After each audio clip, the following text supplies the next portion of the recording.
আসসালামু আলাইকুম প্রিয় দর্শক। বাংলাদেশ জামাত ইসলামীর আমির সাহেব, বিরোধী দলীয় নেতা, উনি সিলেটে বক্তব্য রেখে যা বললেন, দেশ ঘুরে দাঁড়ালো, সংকট কাটেনি জামায়াত আমির। বাংলাদেশ জামাতে ইসলামীর আমির ডাক্তার শফিকুর রহমান বলছেন, রাজনৈতিক পরিবর্তনের পর দেশ ঘুরে দাঁড়ালেও এখনও পুরোপুরি সংকট কাটেনি। সমাজে এখনও অনিয়ম, বিশৃঙ্খলা ও প্রতিহিংসার প্রবণতা বিরাজমান। রোববার সিলেট সার্কিট হাউসে স্থানীয় সাংবাদিকদের সঙ্গে এক মত বিনিময় সভায় তিনি এসব কথা বলেন। মত বিনিময় সভায় তিনি সমসাময়িক বিভিন্ন ইস্যু নিয়ে কথা বলেন। ডাক্তার শফিকুর রহমান বলেন, ফেসিবাদের একটি বড় অংশ বিদায় নিলেও তার কালো ছায়া এখনও রয়ে গেছে। দেশের বর্তমান আইনশৃঙ্খলা পরিস্থিতি নিয়ে উদ্বেগ প্রকাশ করে তিনি জানান, বিভিন্ন স্থানে এখনও সহিংসতার ঘটনা ঘটেছে, যা অত্যন্ত দুঃখজনক। রাজনীতিবিদদের কথার সঙ্গে কাজের মিল না থাকায় মানুষের মনে আস্থার সংকট তৈরি হয়েছে বলে মন্তব্য করেন জামায়াত আমির।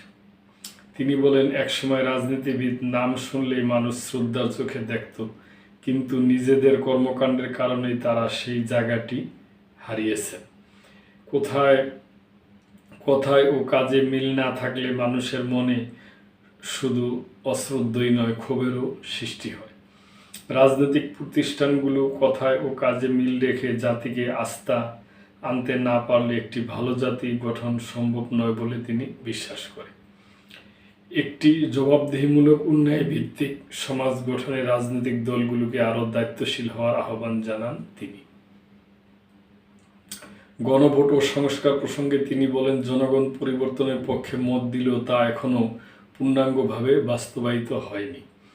এই অবস্থা চলতে থাকলে মানুষের মনে আবারও অনাস্থা তৈরি হওয়ার আশঙ্কা রয়েছে।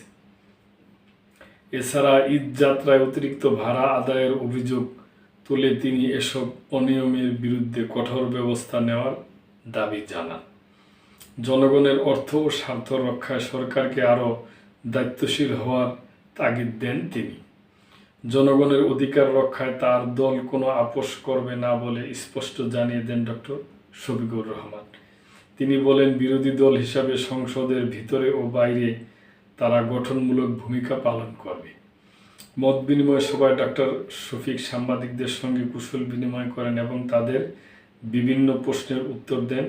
একই সঙ্গে তিনি দেশবাসী, প্রবাসী বাংলাদেশি এবং বিশ্বের সকল মুসলমানকে পবিত্র ঈদের শুভেচ্ছা জানান।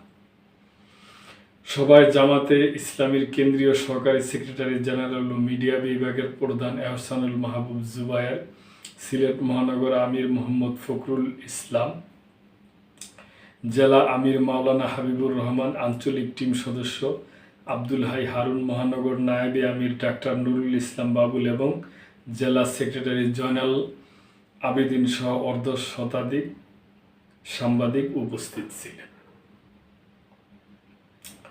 তো প্রিয় দর্শক, এ ব্যাপারে আপনাদের কোনো মন্তব্য থাকলে অবশ্যই করবেন এবং মেম্বারশিপ নিয়ে চ্যানেলটির পাশেই থাকবেন। আল্লাহ হাফেজ।